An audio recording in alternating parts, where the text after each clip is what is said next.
ওকে, আমরা খুবই ইম্পর্টেন্ট একটা টপিকে আসছি। সো এখানে বল তোলা, ঝুড়ি থেকে বল তোলা।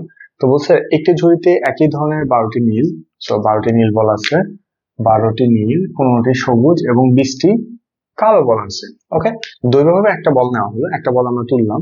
তো বলছে বলটি নীল হওয়ার সম্ভাবনা কত। তাহলে আমাদের নীল বল কত আছে, তার আগে আমাদের বের করতে হবে মোট বল কত। এখানে সবগুলো যেহেতু 47, আমি প্রিটি শিওর মোট বল 47 হবে। 12 আর 15 তো কত হয় 17, 12 আর 15 27 হয়, 27 আর 20 কত 47।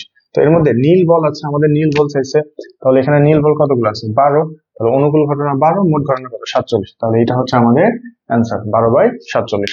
বলটি সবুজ অথবা কালো হওয়ার সম্ভাবনা কত। তো সবুজ অথবা কালো, অথবা থাকলে আমরা কি বলছি যোগ হয়। তাহলে সবুজ এবং কালো এই দুইটাই কি করতে হবে, দুইটা বলই যোগ করতে হবে। তাহলে সবুজ বল আছে 15টি এবং কালো বল আছে কত 20টি। তাহলে 15টি এবং 20টি মিলে কত হচ্ছে 25টি, সরি 35টি।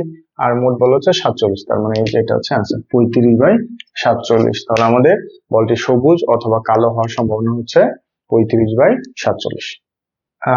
এটা একটা খুব ইম্পর্টেন্ট একটা অঙ্ক। আমরা দেখতেছি যে বলছে 50 জন লোকের রক্তের গ্রুপ নিম্নরূপ দেওয়া আছে। 10 জনের আছে এ প্রকারের রক্ত, 12 জনের বি প্রকারের, 13 জনের ও প্রকারের এবং 15 জনের কত এবি প্রকারের। টোটাল কত হচ্ছে 12 আর 13 আমাদের হচ্ছে 25, 25 আর 25 50। ঠিক আছে। সো বলছে একজন লোকের বি প্রকারের রক্ত থাকার সম্ভাবনা কত। বি প্রকারে তাহলে আমাদের মোট সম্ভাবনা 50। বি প্রকারের রক্ত কোথায়, বি প্রকারের রক্ত আছে 12 জন, তাহলে 12/50। সো 12/50 করলে কত 6/25 হয়। এটাকে ভাগ করলে 6/25 চলে আসে। এটা হচ্ছে আমাদের ফলাফল। একজন লোকের এবি প্রকারের রক্ত না থাকার সম্ভাবনা, মানে এবি থাকা যাবে না, বাকি যে কোনো গুলো থাকলেই কি হবে হবে আর কি। তাহলে আমরা এবি গুলো বাদ দিয়ে বাকিগুলো ক্যালকুলেট করবো। এবি আছে 15টা, এটা বাদে বাকি কত আছে 50 থেকে 15 গেল 35। তাহলে 35/50। তাহলে আমাদের 35/50 5 দিয়ে ভাগ করলে 7 বাই হচ্ছে 10। তাহলে এটা হচ্ছে ডি নাম্বার, এইটা হচ্ছে আমাদের অ্যান্সার।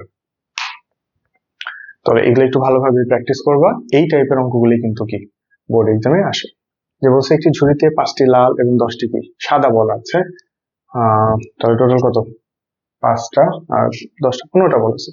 বলছে প্রতিস্থাপন না করে একটির পর একটি করে 3টি বল তুললে 3টি বল লাল হওয়ার সম্ভাবনা হবে। তাহলে প্রতিস্থাপন না করে আমরা কি বুঝি, যে আমি ঝুড়ি থেকে একটা বল নিব এবং এটা রাখবো না, এটা এখানে ফেরত রাখবো না। একটা নিলাম, একদম নিয়ে ফেললাম, এরপর আরেকটা তুলবো, এরপর কি আরেকটা তুলবো। তাহলে দুইভাবে আমি 3টা বল তুললাম এবং কোনো বল ওখানে রাখলাম না।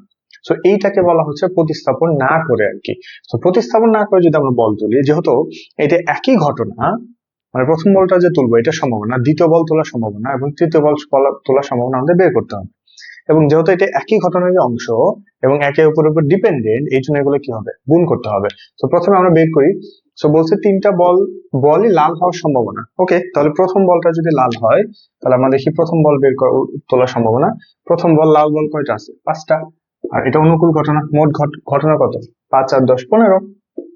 এখন যেহেতু এটা প্রতিস্থাপন না করে, তার মানে কি বল একটা কমে গেল টোটাল থেকে, একটা বল তো তুলে ফেললাম, তার মানে থাকলো কয়টা 14টা। লাল বল কয়টা আছে 4টা, তার মানে পরেরটা অনুকূল ঘটনা 4, মোট বল কত 14। এখন আরেকটা বল তুলে ফেললাম এখানে, এখন বল থাকলো কয়টা 13টা, আর লাল বল আছে কয়টা 3টা। তাহলে এখানে হবে 3/13। ওকে, তাহলে এই যে 3টা ঘটনা, এটা হচ্ছে প্রথম বল তোলার ঘটনা, এটা দ্বিতীয় বল তোলার, এটা হচ্ছে তৃতীয় বল তোলার ঘটনা। প্রতিস্থাপন না করে এই টোটাল মিলে যে ঘটনা, এটা হচ্ছে কি আমাদের একটা ফলাফল। তার মানে এইগুলো কি করতে হবে গুণ করতে হবে এবং এটা ডিপেন্ডেন্ট। তাহলে এবার দেখো আমরা যদি ভাগ করি, এইটা হচ্ছে 3 হবে, 3-এর এখানে 3-এ কাটা, এখানে 4 দিয়ে কাটলে 2, এখানে হচ্ছে 7। ওকে, 2 বার এখানে 7 বার, 7-91। ওকে, তো 7-91 আমাদের আসতেছে। তো আমাদের আসতেছে 2/91। তো এটা আমাদের ফলাফল। তাহলে আমরা দেখি কোথায় এ বি সি রে, এখানে কত 2/91। তার মানে আমরা যদি প্রতিস্থাপন না করে তুলি, তাহলে এইভাবে বল সংখ্যা কমতে থাকবে এবং যেহেতু একে অপরের উপর ডিপেন্ডেন্ট, এর জন্য গুণ হতে থাকবে, সবগুলোকে একসাথে গুণ করে দিতে হবে, দিয়ে 2/91 আসছে। এই সি হচ্ছে আমাদের অ্যান্সার। এইটা খুবই খুবই ইম্পর্টেন্ট, এটা একটা খুবই খুবই important type. Most of the board এক্সামে এগুলো আসে।